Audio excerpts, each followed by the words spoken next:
o meio da gente controlar isso? Tem alguma ideia, alguma sugestão para dar uma limitada aí?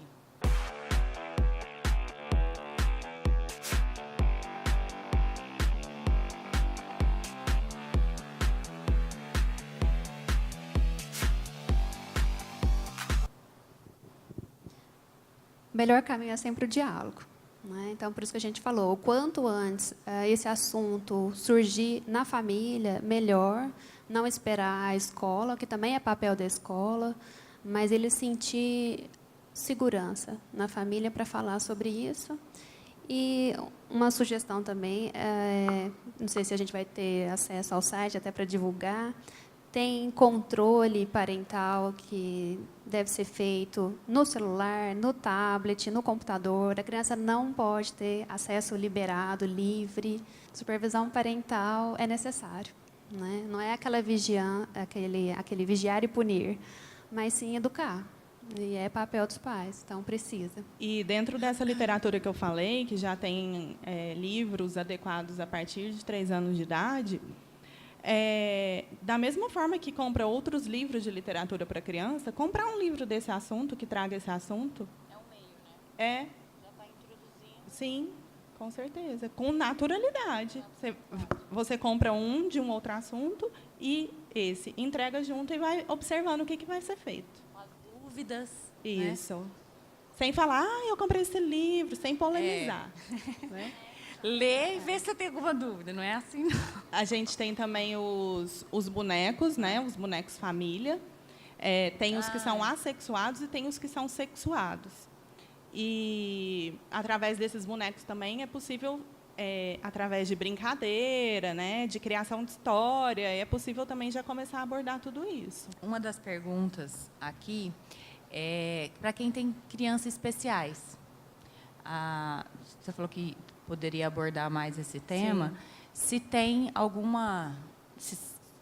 a regra é a mesma para todo mundo, ou pessoas especiais com autismo ou síndrome de Down, a gente tem que ter um cuidado especial, tem outra forma de abordar? Tá. Eu falei para a Marina que eu poderia abordar esse assunto, porque eu tenho um filho especial. Eu tenho o Vitor, ele tem 6 anos, e o Vitor é autista.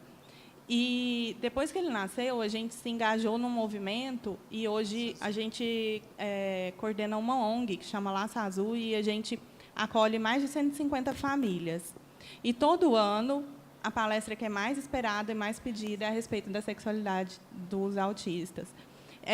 O que a gente percebe, tem muito pouco material, muita pouca informação a respeito disso.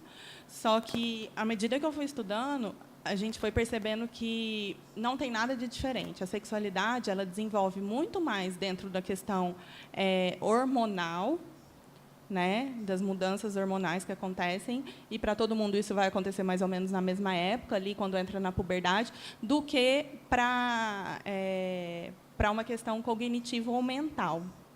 Então, o desenvolvimento da sexualidade é normal, e o que muda na criança, no adolescente com deficiência, é que, muitas vezes, eles não têm as questões das habilidades sociais, das regras sociais. Então, isso é que tem que começar a ser inserido. Porque, se for masturbar, toda criança masturba. Isso. Então, você tem que... A questão do limite com eles tem que ser mais rígida, mais explicado. Então, tem que pegar mais nessa questão das habilidades sociais, e isso é trabalhado com profissionais especialistas nessa área. Terapeuta ocupacional, neuropsicólogo, entendeu? E tudo isso é possível. Eu acho que uma das perguntas que tinha aqui, vocês conseguiram responder, uma preocupação que a gente tem que ter, pais, a relação mãe, pai, com as crianças dentro de casa. Tomar cuidado, um beijo, um carinho no marido, você acha que a gente tem que já se preocupar a partir de que idade que eles já vão ficar olhando e pensando? Você já teve isso na sua casa? Não, eu acho que é o contrário. Eles, se não tem carinho, eu acho que é estranho. Claro, não vou falar um carinho mais íntimo. Você tem que sempre trancar a porta. É isso? É. Dentro do Vai meu que quarto? aparece. E Ah, aí? sim, isso acontece. Nunca aconteceu comigo. Nunca aconteceu Que comigo. idade que já vai? Jura? De aparecer. São muitos, hein? Já aconteceu e tem comigo. essa fugida direto pro meu quarto. Não aconteceu. Mas foi com a menor. E aí, eu acho que passou despercebida. E eu fiquei pensando, Como se fosse explicar? o José, o que eu ia falar pro José? Nunca aconteceu. A Malu, Ela a gente pode já explicar deu uma... melhor. Não, é claro que a vida íntima do casal tem que ser preservada, né? Porque é íntima.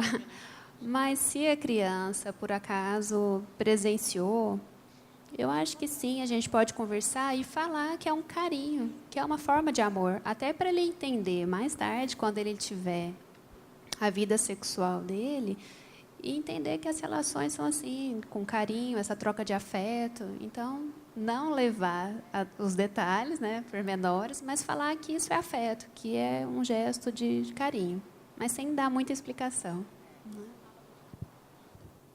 Isso aborda bem, de uma forma bem legal e bem natural, em 2 livros que são indicados para crianças, que é Mamãe Como Eu Nasci e A Mamãe Botou um Ovo. É muito legal a linguagem que eles usam e dá para abordar isso de uma forma bem, bem, bem tranquila. Bel, você tem mais alguma dúvida? A Aninha não perguntou? Eu tenho uma Então, preocupação, assim, que eu acho que a gente não se atenta ao perigo de um pedófilo. Porque a gente acha tudo, imagina, a gente pensa como a gente pensa, que os outros, a gente acha que os outros vão agir como a gente age, né? Então, assim, perigos de... Então, o pedófilo, ele sempre vai estar perto de criança, tá? Ele já né, vai traçando a vida para que ele esteja naquele ambiente e que ele esteja acima de qualquer suspeita, para que ele consiga fazer isso. Então, assim, professor de educação física, treinador, professor de basquete. Deus me perdoe, né, que isso não, que a gente não tenha, né, por aqui, né, onde nossas crianças passam, mas pode ter o faxineiro do banheiro, do shopping. Então, assim, ficar muito atento com isso e deixar claro para eles que isso pode acontecer. Então, o que eu falei já para os meninos, aqui ninguém vai mexer. E se alguém quiser ver, eu até falo, ó, posso ver? Se alguém falar, posso ver seu pipi? Você vai falar, não, isso é meu. Fala isso. E se a pessoa falar assim, não, pega no meu, porque eu falei já. Pega, você quer ver o meu? Com quem você falou isso? Com todos? Com os meninos, principalmente. Com a Maria eu falo mais assim, mas eu falo com eles porque eu tenho essa preocupação. Porque eles não são de falar, não são de conversar. O José também é um bem então, caladinho. Assim, se alguém pedir para colocar a mão no pipi dele, você também não coloca. E daí o que você faz? Você grita e sai correndo. Tem um louco aqui! Tem um louco aqui! Sai correndo e avisa. Para você, eu falo muito isso. Falar assim mesmo? Porque tem muito mais do que a gente imagina. A gente Pior, não imagina né? que isso, não imagina. porque a gente acha que as pessoas são como a gente é, e as pessoas não são assim. Qual que é o sinal de uma criança que teve um violentado de uma certa forma? Como a gente percebe? Porque às vezes ela não vai falar, né? Bom, tem vários sintomas. A hipersexualidade é uma delas. Como eu falei, ela não consegue depois separar o público do privado. Ela se masturba, por exemplo, dentro de sala de aula.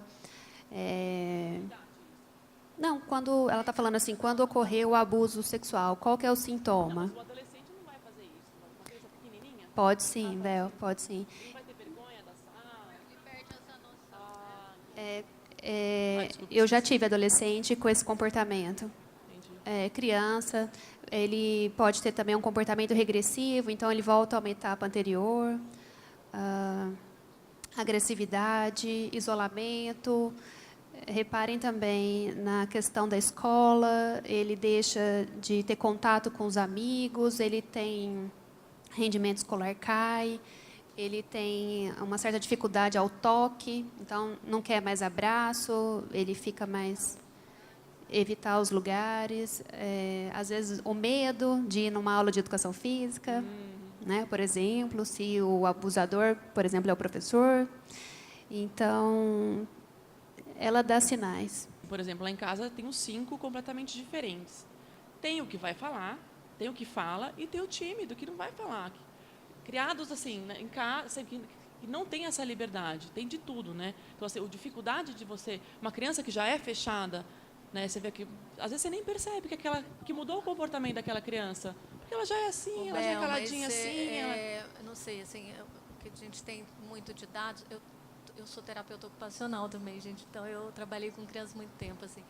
O que a gente tem muito de dados é que nem sempre o mais expansivo vai falar se ele estiver passando por uma coisa assim. Às vezes a gente imagina, não, esse fala demais, fala tudo, e nem sempre ele vai falar essa situação que está acontecendo. Muitas vezes ele é expansivo no dia a dia, no que tá, e aí às vezes quando acontece uma situação assim, ele não vai se colocar. Então acho que assim essa coisa de você estar atento é com qualquer um, né? Com mais tímido, com mais expansivo, tudo. E a minha dúvida com mãe é sempre essa que você colocou aí, que a gente fala assim, com relação ao abuso sexual. Você vai orientar a criança, mas até onde eu posso chegar para não invadir também o momento que ela está preparada para ouvir também sobre aquele assunto, tudo. Dentro disso que ela está falando, aí eu volto de novo na questão das leituras adequadas, né? Por exemplo, esse livro aqui, Pipo e Fifi, esse aqui é indicado para crianças, mas a gente já tem dele indicado para bebês, né, Má? Sim. E o de adolescentes. Sim. Né? Então, esse é uma literatura adequada. O Segredo da Tartanina também é outro, que vai falar sobre prevenção de violência sexual, entendeu? Então, mais uma questão preventiva. E aí esse tem que ter um intercâmbio com a escola.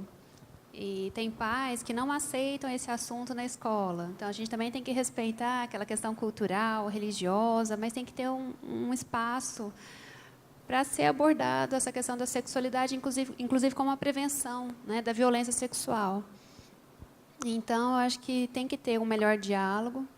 A escola deveria chamar os pais, não para entrega de notas, deveria ter um espaço de diálogo com os pais para trabalhar isso, falar também do projeto pedagógico da escola, o que eles estão trabalhando. Não sei, assim, a escola demora um pouco para abordar esses assuntos, né? E no sempre que quinto aborda ano, na né? matéria de ciências, biologia, de uma maneira mais biologizante, Isso. corpo humano, E a partir não do aprofunda. quinto ano, né, antes disso não tem nada que fale de educação sexual, de violência sexual, nada, né? Como a informação está aberta para todo mundo, a gente também tem que informar. A gente não pode ficar na retaguarda, né? Eu vim da educação da minha mãe, a gente não comentava muito isso, né? Não era de ficar falando, não era comentar nada assim, mas assim eu sabia que era uma coisa que, peraí, eu me cuido, eu vou procurar saber, mas assim com respeito, sabe? A gente não tinha realmente muita informação. Os meninos pequenos todos têm celular. Maria Luísa tem 4 anos, ela domina os vídeos no YouTube, que assim, se eu não falar, se eu não comentar, ela vai ver e vai chegar com uma novidade para mim. Entendeu? Que eu acho que esse é o diferencial, que às vezes eu fico meio assim, será que eu tenho que ser totalmente aberta, amigona da minha filha, falar de tudo? Eu acho que Como que é? Não, tem que diferenciar que a relação entre pai e filho envolve amizade, com certeza, mas ele tem que identificar quem é pai. Sim. Exatamente. Quem falou do controle parental, né? Então, é o pai que vai falar não, isso é afeto, isso é cuidado. Então, ele tem que diferenciar. Não é amigo, é o pai, é a mãe. E falar não também é amar, né? Exatamente. Até para ele aprender a falar não para o outro. Claro. Então, é referência. E aí, aquela questão também do afeto. Falou, pode ver o pai beijando, abraçando? Sim, porque ele vai ter isso também como modelo, exatamente, com as relações futuras. Então, eu só vou deixar aqui, para finalizar, uma reflexão para vocês. Levem essa demanda para as escolas dos seus filhos. Exijam que isso seja inserido de alguma forma dentro das escolas, né? E eu percebo que os mesmos pais que são contra a inserção da educação em sexualidade nas escolas, eles também são contra a filha deles engravidar na adolescência. São os mesmos pais. Eu acho que a dica geral é ficar atentos, né, e conversar sempre, o máximo possível, e inserir as literaturas. Vamos pegar e pôr lá no site para todo mundo ter acesso, porque o papel é eterno. E eu queria agradecer, do fundo do meu coração, todas vocês que vieram, que eu sei que é complicado aí os dias da semana, os horários. Eu pretendo que isso não fique só nesse dia, a gente vai tentar trazer mais vezes outros papos, que esse mundo nosso é muito cheio de coisas, complexos. E então agradecer a Reginês, a Aninha, as meninas, Belzinha, sempre agregando aí com a sua. Experiências múltiplas. Falou com a Bel, ela entende de tudo. E deixar o meu obrigado para todo mundo.